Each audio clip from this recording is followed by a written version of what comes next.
Consider all the individuals who sport a Rolex timepiece: your former spouse's legal representative, your supervisor, and even your supervisor's superior.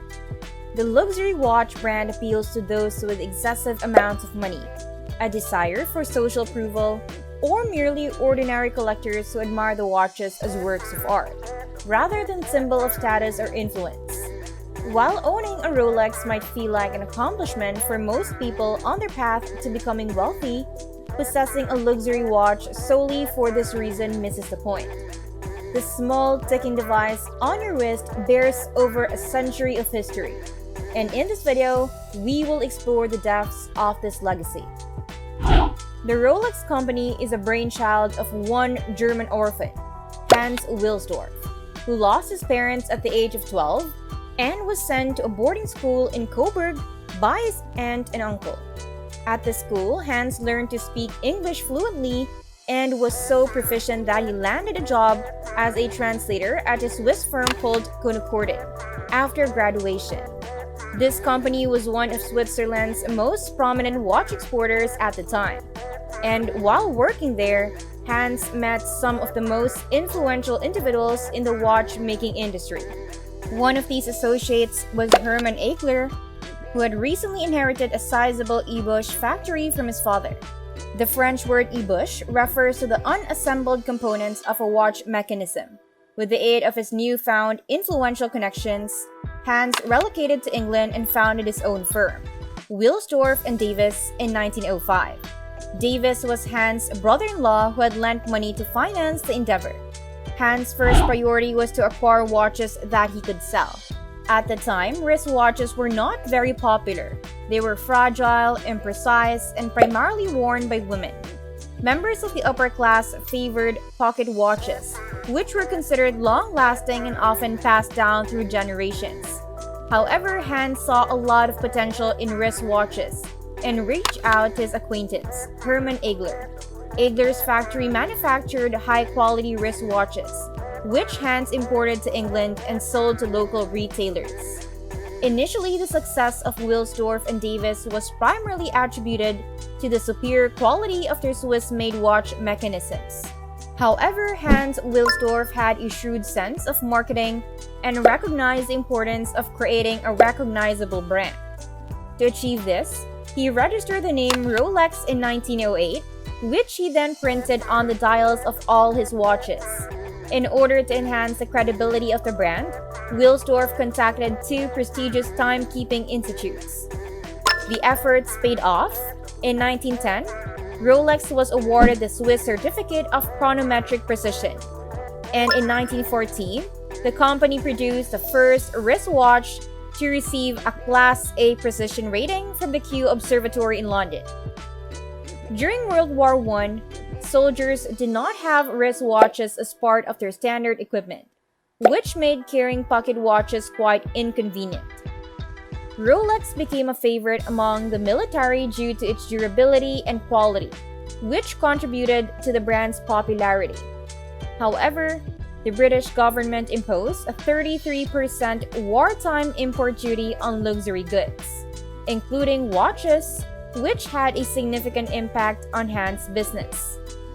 To overcome this challenge, Hans moved his company to Geneva in 1919, where he incorporated it as Montrex Rolex. The company's focus was on innovation, and after popularizing wristwatches, the next big challenge for Rolex was to make them waterproof. Although waterproof watches had been around since 1851, they were custom-built and not a commercial success. Rolex changed this when they released the Oyster model in 1926, which featured a hermetically sealed case and a crown that prevented it from unsealing. To promote the Oyster, Hans Wilsdorf gave it to a young girl named Mercedes Bleitz, who became the first woman to swim across the English Channel in 1927. When her achievement was doubted, she swam again wearing her Oyster, which perfectly tracked her swim down to the minute. This was an enormous marketing victory for Rolex, and they used this event for advertisement well into the 1950s. Rolex continued to use celebrity testimony to promote their watches. such as Lord Clydesdale, the first man to fly over Everest in 1933, and Malcolm Campbell, the first man to reach a speed of 300 miles per hour on land in 1935, both wearing Rolexes. The Trieste, the first manned vessel to reach the bottom of the Mariana Trench in 1960, also had a Rolex attached to its outside surface. These events show how good Hans Wilsdorf was at maintaining his brand. In order to broaden the company's customer base, Hans Wilsdorf established a Tudor brand in 1946. While Tudor watches are almost as dependable as Rolexes, they are less expensive and mainly aimed at the upper middle class. However, Wilsdorf's passing in 1960 marked the end of an era for Rolex. The Hans Wilsdorf Foundation, which still owns the company today and utilizes its earnings for charitable purposes, took over ownership of the company. Unfortunately, Hans' death occurred at a difficult moment, as the late 1960s and early 1970s saw the start of the quartz revolution. This invention of battery-powered quartz clocks was a severe blow to the Swiss watch industry. Affordable quartz watches from Japan and the United States inundated the global market, resulting in the bankruptcy of 2 out of every 3 Swiss watchmakers by the end of 1983. While mechanical watches could not match the low weight and high accuracy of their quartz counterparts, Rolex was able to survive the quartz revolution by relying on its reputation and brand.